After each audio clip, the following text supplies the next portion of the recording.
नमस्कार, मैं हूं पूजा सिंह और आप देख रहे हैं हमारा उत्तराखंड का ये खास बुलेटिन। चलिए रुक करते उत्तराखंड की कुछ खास बड़ी खबरों का। वही खबर सामने आ रही जो 3 दिवसीय दिल्ली दौरे पर रहेंगे सीएम पुष्कर सिंह धामी। नीति आयोग मुख्यमंत्री परिषद की बैठक में होंगे शामिल। नई दिल्ली में शनिवार और रविवार होगी महत्वपूर्ण बैठक। नीति आयोग की गवर्निंग काउंसिलिंग की होगी बैठक। प्रधानमंत्री नरेंद्र मोदी की अध्यक्षता में होगी बैठक। तो वहीं बैठक में विभिन्न राज्यों के प्रतिनिधि होंगे शामिल। रविवार को मुख्यमंत्री परिषद की होगी बैठक। बैठक में मुख्यमंत्री धामी होंगे शामिल, साथ ही उत्तराखंड का पक्ष रखेंगे सीएम धामी। तो वहीं ये बैठक में बताया जा रहा है उत्तराखंड का पक्ष रखेंगे सीएम धामी। 3 दिवसीय दिल्ली दौरे पर रहेंगे सीएम धामी। तो वहीं नीति आयोग मुख्यमंत्री परिषद की पर चर्चा। वहीं बैठक में रविवार को मुख्यमंत्री होंगे बैठक में शामिल। नीति आयोग की गवर्निंग काउंसिलिंग पर यह बैठक। वही उत्तराखंड आपको बताते चले 3 दिवसीय दिल्ली दौरे पर रहेंगे सीएम पुष्कर सिंह धामी। बैठक में विभिन्न राज्यों के प्रतिनिधि भी होंगे शामिल। साथ ही रविवार को मुख्यमंत्री परिषद की ये बैठक होगी, जो बैठक में मुख्यमंत्री धामी भी शामिल होंगे। तो वहीं उत्तराखंड का पक्ष रखेंगे बैठक में सीएम पुष्कर सिंह धामी।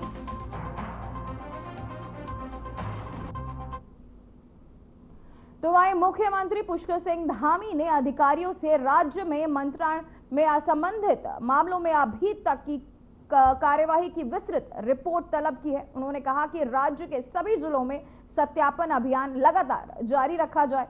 कहीं भी संदिग्ध गतिविधि या व्यक्ति की जानकारी मिलने पर तत्काल सख्त कार्यवाही सुनिश्चित की जाए। साथ ही उन्होंने सीमांत क्षेत्रों में सुरक्षा व्यवस्था को भी बनाए रखने में को निर्देश दिए। साथ ही अभियान चलाने के भी निर्देश दिए। तो वहीं मुख्यमंत्री पुष्कर सिंह धामी ने गुरुवार को मुख्यमंत्री आवास में उच्च अधिकारियों के साथ बैठक की है।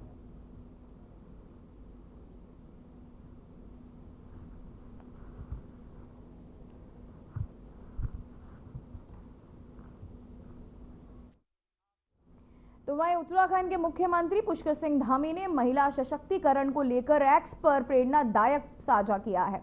तो वहीं आपको बताते चले पोस्ट साझा कर उन्होंने लिखा, सशक्त बेटी समृद्ध समाज राज्य निर्माण से लेकर राज्य को विकास पथ पर अग्रसर करने तक हमारी मातृ शक्ति की भूमिका अत्यंत महत्वपूर्ण रही है।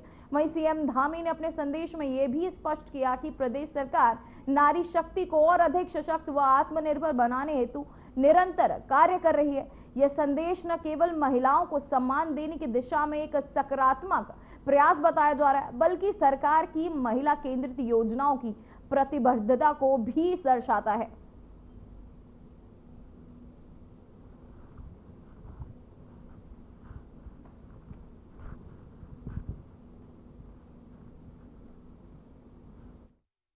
साझा किया प्रेरणादायक संदेश। तो वहीं सशक्त बेटी समृद्ध समाज का सीएम धामी ने दिया संदेश। सीएम धामी ने नारी शक्ति पर ये दिया संदेश, एक्स पर साझा किया प्रेरणादायक संदेश।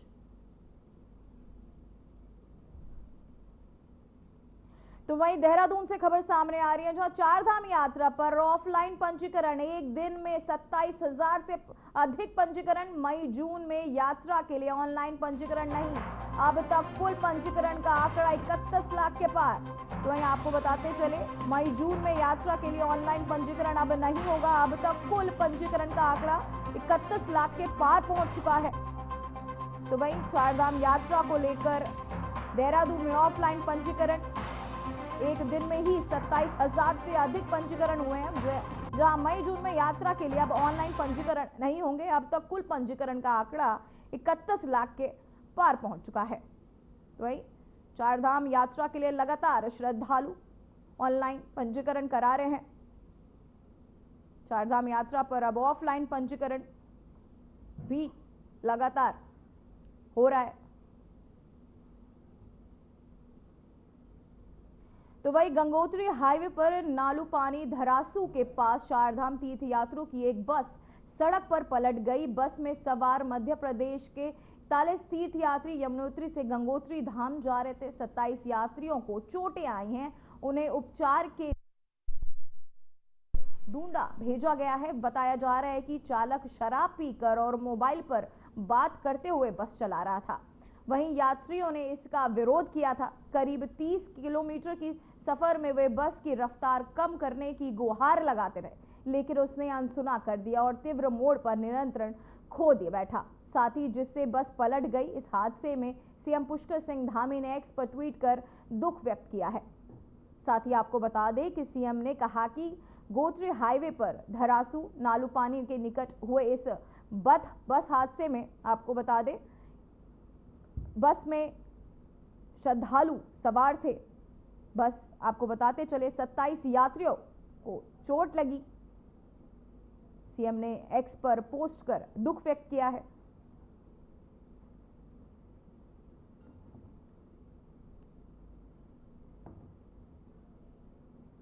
तो वहीं देहरादून से खबर सामने आ रही है, जहां गायक पवनदीप राजन को आर्थिक सहायक सरकार ने 6 लाख रुपए की आर्थिक मदद की। सड़क हादसे में घायल हुए थे पवनदीप राजन। इंडियन आइडल 12 के विजेता पवनदीप राजन को बताते चले, इंडियन आइडल 12 के विजेता पवनदीप राजन, जिन्हें देहरादून से ये खबर, जहां आपको बताते चले गायक पवनदीप राजन को आर्थिक सहायता सरकार ने 6 लाख रुपए की आर्थिक मदद की है।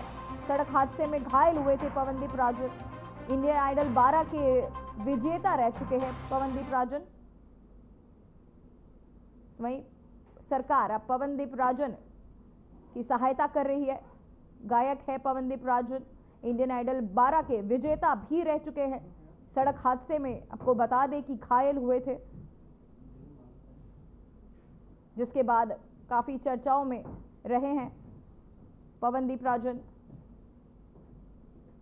जिसके बाद सरकार ने राजन की सहायता के लिए सहायता भी की है।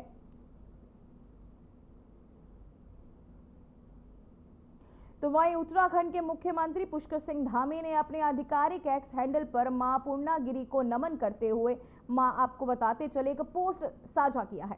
उन्होंने लिखा, जय मां पूर्णागिरी, माता रानी की कृपा दृष्टि समय भक्तजनों पर सदैव बनी रहे, यही कामना है। सीएम धामी की इस श्रद्धा भावना भरी पोस्ट को सैकड़ों लोगों ने पसंद किया है। तो वहीं पूर्णागिरी मंदिर चंपावत के टनकपुर में स्थित है, जो उत्तराखंड के प्रमुख शक्ति पीठों में से एक है, जहां हर वर्ष हजारों श्रद्धालु दर्शन के लिए पहुंचते हैं। सीएम ने इस संदेश को प्रदेश की सांस्कृतिक आस्था और धार्मिक परंपराओं के प्रति उनकी प्रतिबद्धता के रूप में देखा जा रहा है।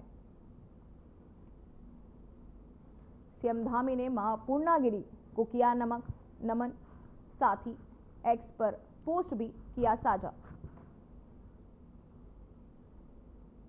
तो वहीं हरिद्वार के जिला प्रभारी मंत्री सतपाल महाराज ने सीएसआर हॉल पहुंचकर जिला योजना समिति की मीटिंग ली। मीटिंग में जिले के सभी विधायक, प्रशासन और विभागीय अधिकारी मौजूद रहे। इस दौरान जिला प्रभारी मंत्री ने अधिकारियों से तमाम योजनाओं की जानकारी ली, साथ ही जनप्रतिनिधियों की ओर से भी अपने क्षेत्र में चल रही विकास योजनाओं को बढ़ाने की मांग की गई। वहीं मीटिंग में कांग्रेस विधायकों और कुछ क्षेत्रीय प्रतिनिधियों ने उनके प्रस्तावों को एजेंडे में शामिल न करने की आपत्ति की गई। वहीं जिस पर प्रभारी मंत्री सतपाल महाराज ने अधिकारियों को सभी के प्रस्ताव शामिल करने के निर्देश दिए हैं। तो वहीं जिला प्रभारी मंत्री सतपाल महाराज ने जानकारी दी कि जिले की तमाम विकास योजनाओं के लिए 67 करोड़ रुपए का बजट पास किया गया है। उसमें 35% बजट नए कार्यों पर खर्च किया जाएगा। में शासन द्वारा जनपद हरिद्वार के परिवहन के लिए 67 करोड़ 35 लाख 60 हजार की धनराशि निर्धारित की गई है। वार्षिक परिवहन के अंतर्गत सामान्य मद में 52 करोड़ 97 लाख 60 हजार रुपए की धनराशि, अनुसूचित जात मद में 14 करोड़ 4 लाख 50 हजार की धनराशि और अनुसूचित मद में 33 लाख 50 हजार रुपए की धनराशि निर्धारित की गई है। वार्षिक परिवहन में 35% धनराशि नवीन कार्यों पर एवं लगभग 65% धनराशि चालू, वचनबद्ध और आंशिक मरम्मत कार्यों पर भी की जाएगी। तो वहीं मॉनसून सीजन की शुरुआत होने वाली है। हरिद्वार में बारिश के दिनों में बड़े नाले उफान पर आकर बाजारों और रिहायशी इलाकों में कहर बरपाते हैं। हालांकि नगर निगम की मॉनसून को लेकर तैयारियां बेहद चुस्त है। हालात ये है कि बड़े नालों की सफाई के लिए अभी तक टेंडर ही जारी नहीं किए गए हैं। नगर निगम प्रशासन अभी टेंडर बुलाने की प्रक्रिया में ही जुटा हुआ है। इस बीच व्यापारी नेताओं ने भी मुख्य नगर आयुक्त से मिलकर नालों की सफाई करने की याद दिलाई है। व्यापारियों का कहना है कि अगर बड़े नालों का मलबा जेसीबी मशीनों से साफ नहीं किया जाता है तो दुकानों और घरों में कई फुट पानी जमा हो जाता है। जो मानसून आने वाला है और मानसून के आने से पहले प्रशासन को सचेत किया है कि अगर नालों की सफाई नहीं हुई तो जो बर्बादी व्यापारियों की होती है, एक एक दुकान में 4-4, 5-5 फुट पानी भर जाता है, उसके बारे में आप इनको अवगत करा। अब 15 जून से सरकारी आंकड़ों के हिसाब से मानसून आ जाएगा। अभी तक नालों का टेंडर हुआ नहीं हुआ, नाले सफाई होंगे, मात्र खानापूर्ति होगी। हमने पहले भी लिख के दिया कि नालों की सफाई सकिंग मशीन से गंगा प्रदूषण की मशीन लगा के नाले खाली कराए जाए, सफाई की जाए, लेकिन मात्र खानापूर्ति होती है। बड़े बड़े बिल लग जाते हैं और व्यापारी जैसे है उसकी दुकानों में वैसे ही आधे घंटे की बारिश में जलभराव होगा, 4-4, 5-5 फुट पानी उसकी दुकानों में भरेगा। 15 टेंडर पहले लगे हुए थे। जब से मैंने यहाँ ज्वाइन करा है उसमें 4 टेंडर तो हो गए हैं इनके। अभी 11 टेंडर फिर से 23 तारीख को और 24 तारीख को आमंत्रित हैं। 23 को बिकने हैं और 24 को वो खोले जाएंगे। तो वहीं उत्तराखंड के रामनगर में आम पोखरा रेंज में तुमड़िया खत्ता में वन गुज्जरों के तहत कब्जाई गई भूमि को खाली कराया गया। भारी फोर्स की मौजूदगी में 25 हेक्टेयर वन भूमि पर विभाग ने कब्जा लिया था। मालधन चौड़ के तुमड़िया खत्ता में वन गुज्जरों, आपको बताते थे, गुर्जरों ने 18 परिवार रहते हैं। वन गुर्जरों ने आसपास की वन भूमि पर अतिक्रमण कर उसमें खेती करना शुरू कर दिया था। वन विभाग की ओर से वन गुर्जरों को वन भूमि खाली कराने के लिए कहा गया था, लेकिन वे हटने को तैयार नहीं थे। तो वहीं 22 मई की सुबह सहित पुलिस टीम पहुंची। भारी फोर्स को देखते हुए वन गुर्जरों की ओर से विरोध नहीं किया गया। 25 हेक्टेयर वन भूमि को खाली करा लिया गया है। तो वहीं दोबारा अतिक्रमण नहीं करने की चेतावनी दी गई है। वन विभाग ने अधिकारियों को, वहीं आपको बताते चले, वन विभाग के अधिकारियों का कहना है कि तेराही पश्चिमी वन विभाग प्रभाग को अतिक्रमण चिन्हित कर उसे तोड़ा जा सकता है। वन भूमि पर अतिक्रमण बर्दाश्त नहीं किया जाएगा।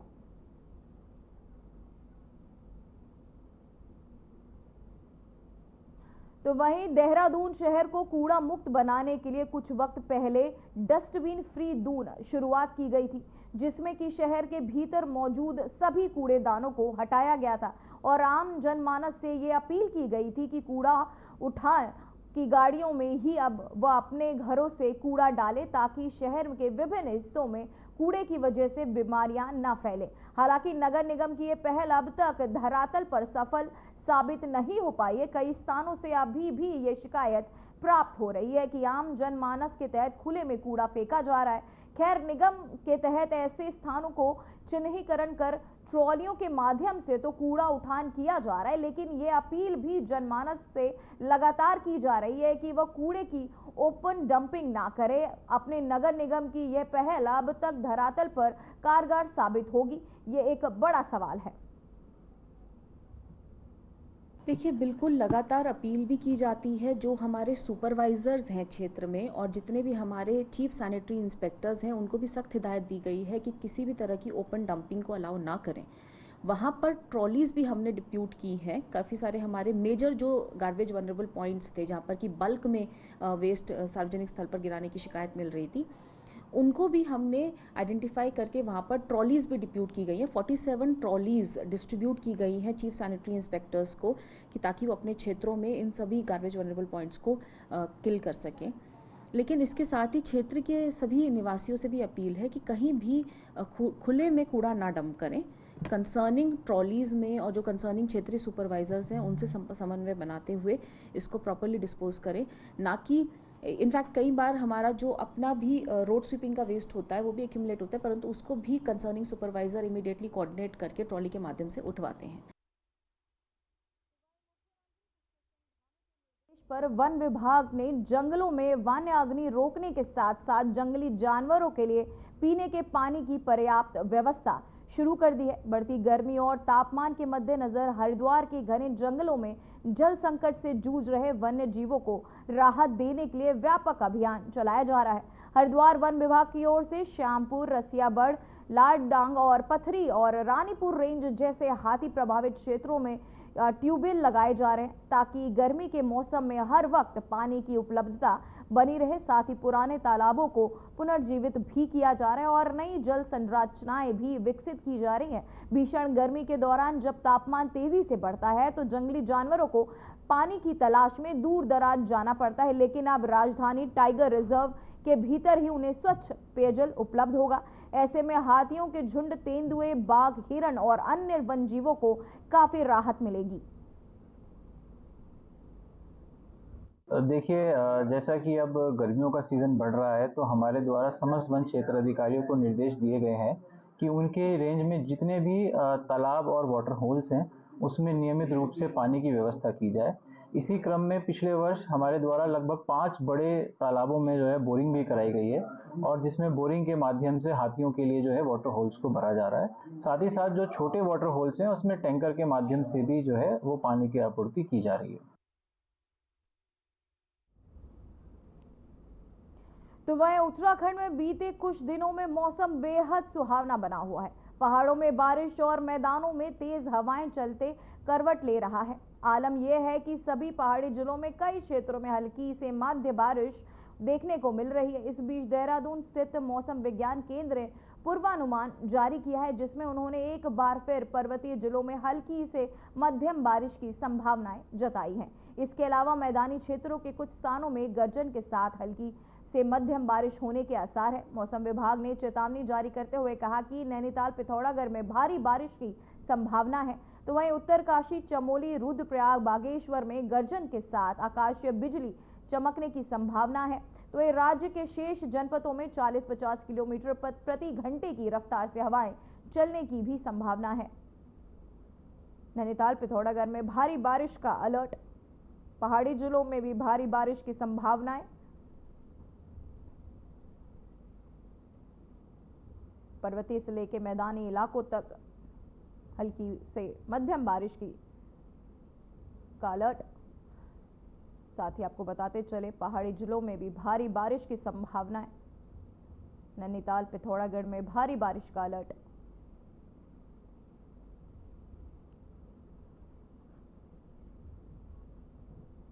तो वहीं राष्ट्रपति द्रौपदी मुर्मू ने अद्वितीय साहस और सर्वोच्च बलिदान के प्रतीक उत्तराखंड के वीर सपूत कैप्टन दीपक सिंह को मरणोपरांत शौर्य चक्र से सम्मानित किया। कैप्टन दीपक सिंह 48 राष्ट्रीय राइफल औकांस ऑफ आपने बताते सिग्नल्स के तैनात थे। वहीं 2024 में आतंकवादियों के साथ मुठभेड़ के दौरान वे गंभीर रूप से घायल होने के बावजूद मोर्चे पर डटे रहे। अंत तक दुश्मनों से लोहा लेते हुए उन्होंने वीर गति को प्राप्त हुए। साथ ही उनका ये बलिदान राष्ट्र के लिए एक अटीम प्रेरणा बन गया है। कैप्टन दीपक सिंह के शौर्य गाथा, बलिदान और कर्तव्य निष्ठा आने वाली पीढ़ियों के लिए एक आदर्श बनकर सदैव जीवित रहेगी।